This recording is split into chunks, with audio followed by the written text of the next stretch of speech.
Hi. So I own one of these Frabill Min O2 Life, so oxygen life, Minnow buckets. I've had it for a long time, and what I've noticed, a couple of things. First of all, I like it. No knocks to that, but there's some improvements that can be made to this, and I'll show you about this thing here in a second. But what I've noticed is that so first of all, it's just a little net here, holds the minnows. It's got a tube with an air stone on it that runs to the pump, and the pump oxygenates the air.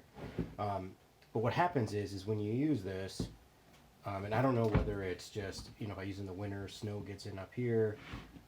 If I use it, normally water fills up in this reservoir, but over time it gets scummy, so you end up having to exchange the water to kind of keep the minnows alive.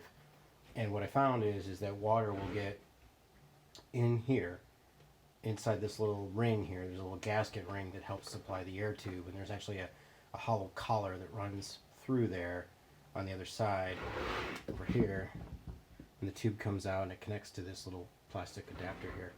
So water gets inside here and it fills up inside the actual minnow bucket itself, as well as water will seep in through here and fill up. So, no big deal normally, but every time I go to use it, and then I dry it out in between uses to make sure it doesn't get moldy or mildew or whatever. And I always find that I'll tilt it out and I will get so much water just pouring out of the edge of this thing that I decided, I got to do something about this. So I found out that I could take it apart, right? So you remove these connectors here for the handle, and the top just basically separates really easily. The bottom has 4 screws here that you remove these, and then once you remove those screws, the whole piece separates as well. And so by doing so, I was able to get inside, and when you get inside, it's essentially this cavity here fits inside this larger cavity here. And what the manufacturer's done is they've molded some styrofoam to fit inside both the lid and then also inside the base with the screw holes cut out. So what I did is I removed that, because what happens is the water just gets underneath there and it gets trapped in there. And then I went and I filled it full of minimal expanding foam. I used a brand called Great Stuff, and in fact I used one in a can that I had partially used before, so even the nozzle on the can didn't work very well, but it worked for this process. So what I did was I laid out a garbage bag from history of working with this stuff. It can get really messy, and I sprayed foam starting in the bottom of here, and then I kind of, as it started to expand, I built up along the wall, and I kind of tried to fill in all the pockets as best as possible. And then just by using the shape, I pushed down the inner liner into there, and I screwed it into the bottom. And then I did the same thing on the top here, where I filled in the foam and screwed it. You can even see where some of the foam has seeped out there. A couple things to note: when you add the minimal expanding foam in here, because you're adding to almost an airtight container, it takes a while to actually cure. And in fact, I let it go overnight in a basement where I live, where it's cold climate, and so it was in the 50s, presumably 50-degree Fahrenheit.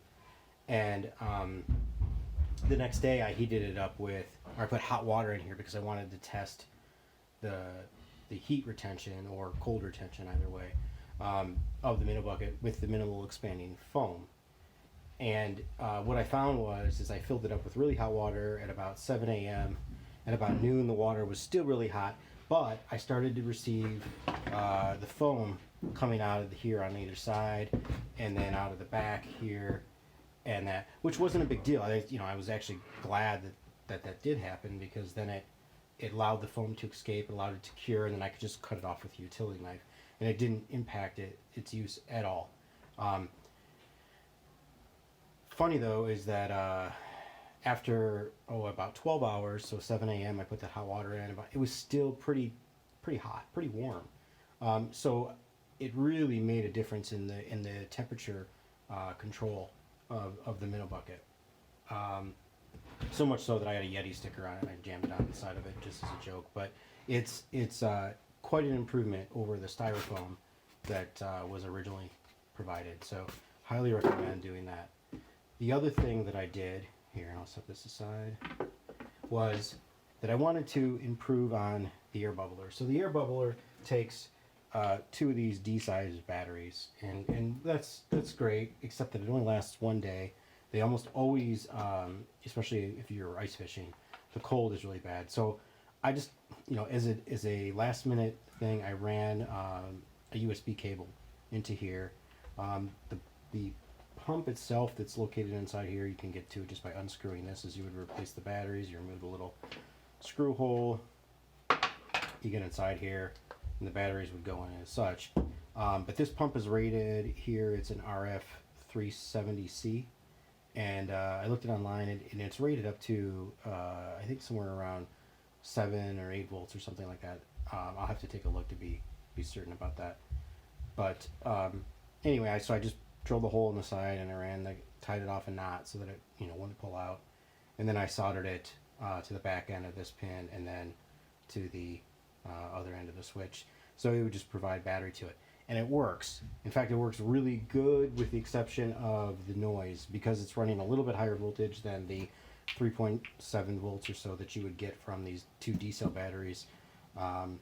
You would get 5 volts or something, and so it really puts out the bubbles, and the minnows last a long time, but it's noisy. And I also don't particularly like having this cable hang out the side. So what I decided to do was to change this up from using the D-cell batteries that I've always used in the past, or this cable sticking outside, and I'm going to go to lithium-ion batteries. And so I ordered a couple lithium-ion batteries. They haven't arrived yet, but I'm going to use this guy that I ordered online, which is a essentially, here, and I'll put the package. I don't know how you can see this on camera here, but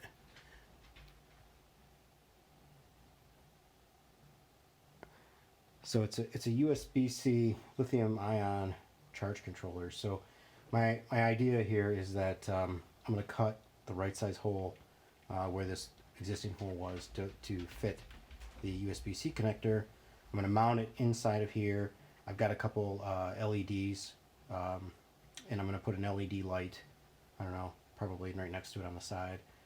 And then I'm going to figure out a way to mount the lithium-ion batteries that I ordered that would fit inside here.